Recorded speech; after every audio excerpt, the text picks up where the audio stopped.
Welcome back to Black Clover Anime Review, episode number 35. This I'm reviewing. Bless you! Okay, yeah. This news episode we're reviewing is the 85th episode of the anime, Together in the Bath, and the 206th chapter manga, Reunion that crosses time and space. Now I looked up, basically, the chapter that this episode adapts, chapter 133. And they don't really adapt very much to the chapter. Oh, I thought it was the first 5 pages of this chapter last week's episode? No, it was actually the first 3 pages. This episode just covered pages 4 through 6. Like, is it just me, or they really want to stretch this chapter off more than one or two episodes because the current arc is not wrapped up yet? That could be the reason, and they just got to the first chapter of the arc, and all they have adapted of this entire chapter is the first 6 pages. Yes, that's all they've done so far. Okay, the first 3 pages are basically there for the first, 3 minutes of the episode, like two or 3 minutes, minus the previously on saying, come back after the opening tales. Yeah, episode starts out with Asha just basically out. He's kind of like droop, almost look like he's drooling, but he's not. Basically, he's just motionless, and everybody tries to cheer him up or figure out a way. Well, first it's Vanessa tries to cheer him up with booze, and of course, like usual, Vanessa is in her underwear. I'm like, okay, now here's the thing about Vanessa: she's always in her underwear. The only time she isn't when she's traveling, because what? Well. Okay, she's basically under her home, fine, because the Black Will base is basically coming out of her house. But in public, she wears proper clothing, which is fine. Oh yeah, and her adorable red string cat is actually on her shoulder.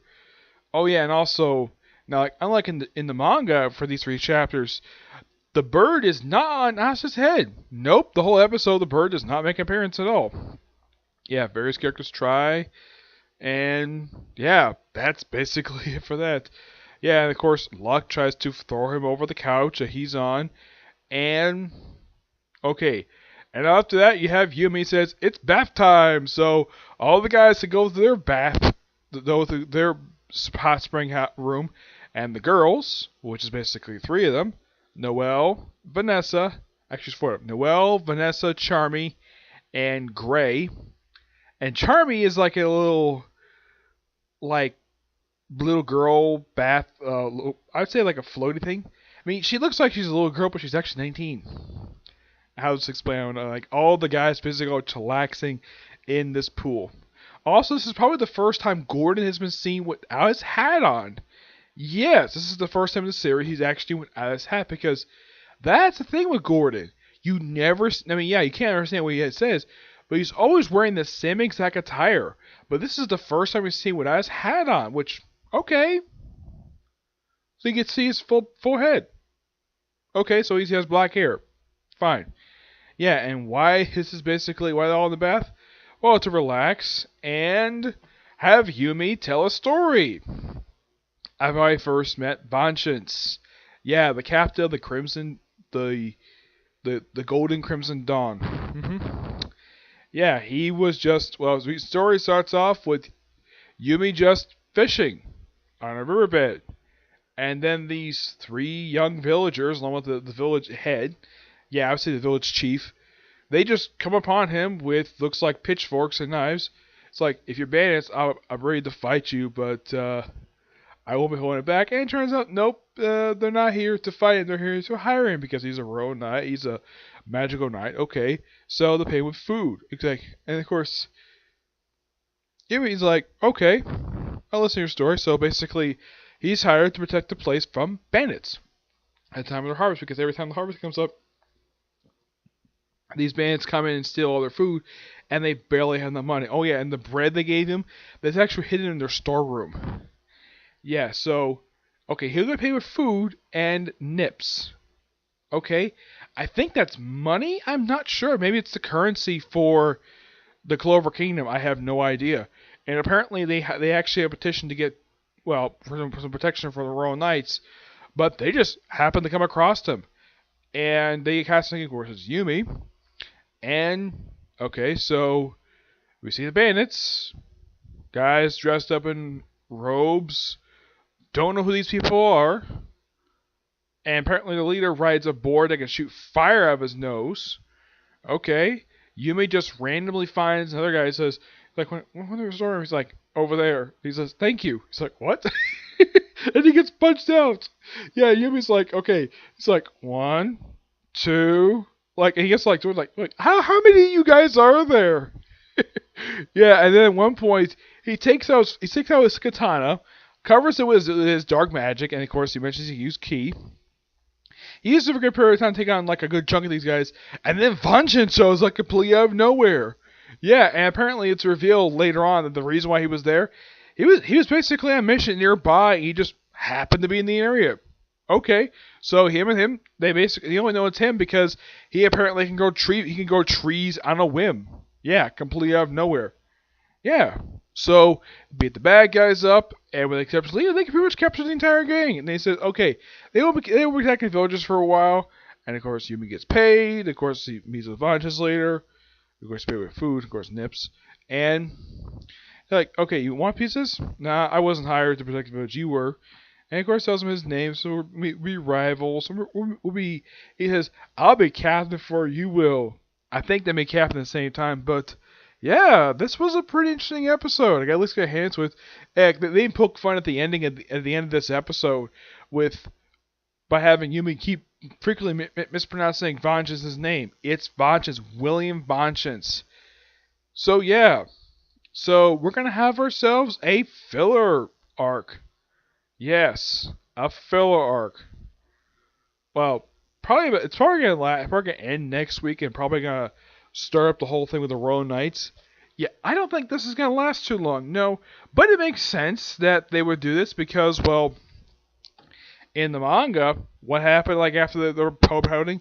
They do the whole thing of Zora, well, not being, well, a magical knight, this few other things. Also, Fenrir is nowhere in the episode. They didn't even mention him at all, which is kind of weird. Yeah, they actually don't put that here. My guess they might be here next week. Maybe 2 weeks now, I don't know, but it seems kind of weird though. They will stretch out a chapter like this. Now, they have split chapters before. Usually it's like half a chapter, whatever chapter they work on, and finish the rest next week. So, in just 2 episodes, they've only covered 6 pages. Yeah. Though pretty much a lot of it is though in the case of last week, that was simply starting out the chapter. This week, you probably think, okay, we're going to continue with this chapter, but we're going to stop at 3 pages. Okay, fine. And it looks like next week we're going to have more of story time of basically Yumi and Vanchance. Yeah, my only personal guess is because we stuff revealed about Vanchance in the current arc. So why not basically tell a story of how their early years? Yeah, as far as I can tell, this is not from the manga. No, I'm not sure where they got this from. It could be made for the anime, but it's a really good story, and we're gonna have more of it next week. Okay, fine. I'm sure Ashta basically is probably like, yeah, he's probably like really interested in hearing about him and Vanchance. Yeah, he's only met Vanchance once. Actually, I think he's met a couple times. He's met him at captain's meetings. The couple he's gone to because he's invited because he has an anti-magic sword, and of course he met him at that village when he was during the 2 arcs back to the Witch's Forest arc.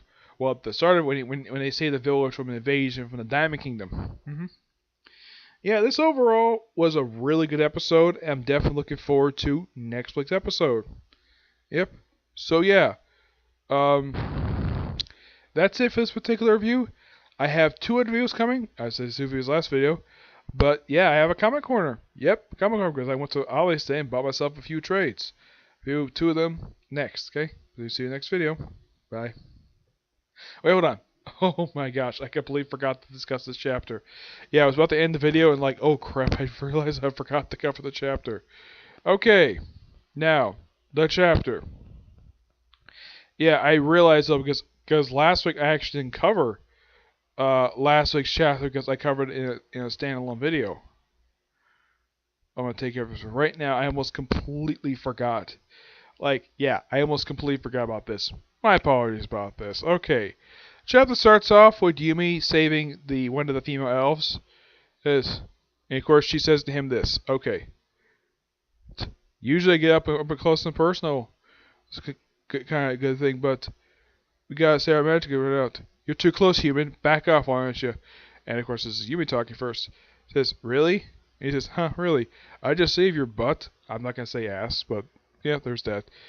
You might be different on the inside, but you're still that thorny tussle princess, huh? Because they got healing magic. Yeah, and as for Yumi swearing, this is nothing unusual for him. He does all the time.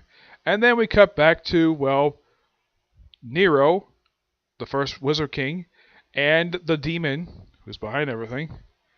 And of course, and Asha's both shocked to see it's like, whoa, this is the real deal, which means you can move? What's happening here? Yeah, and of course, they're shocked to see this. The Wizard King is like, girl seems familiar. And of course, Nero tells the first Wizard King, like, these guys in the Magic Kingdom at this time, they helped to gather magic stones from the kingdom. But, Prince. Yeah. So yeah, she uses, like, on Lasat, unlocks his thing, basically versus the magic you put on him, and apparently heals up his sword, somehow. And he says, thank you, Lemire. Apparently, I think that's Lemire's name of the Wizard King. Yeah, first Wizard King. And of course, I will touch you 500 years ago. Yeah, and of course, they talk for a while. And of course, Lasat and the first Wizard King hug. Great to see these two. Hug. Here's the final battle. That's right. So swallow them all up. So yeah. So they all basically power up. And the demon and the first Wizard King had their big brawl. And their Wizard King basically looked like his arm. And they're in the middle of it, and his arm gets blown off. And then Asha comes up and says, like, I have my with a grimoire, that can kill me. And Asha says, as if, and stabs him. He's like, anti-magic. Of course! With anti-magic, then the chapter ends. Yep. Okay. So, not only have a good episode, but also a good chapter. Yeah. Give this chapter 9.5 out of 10. Fantastic. Yep, and now I'm ending the video because, yeah, I can't believe I completely forgot to talk about this chapter. It's really good. Yeah, they teased last week that this was going to be the finale of the chapter. This arc? Nope, we're going to continue it. Who knows how long? I've been thinking that the arc would end like a while ago. But no, the arc still keeps going and going and going. But who knows what's going to end, okay? But until you see the next video, bye.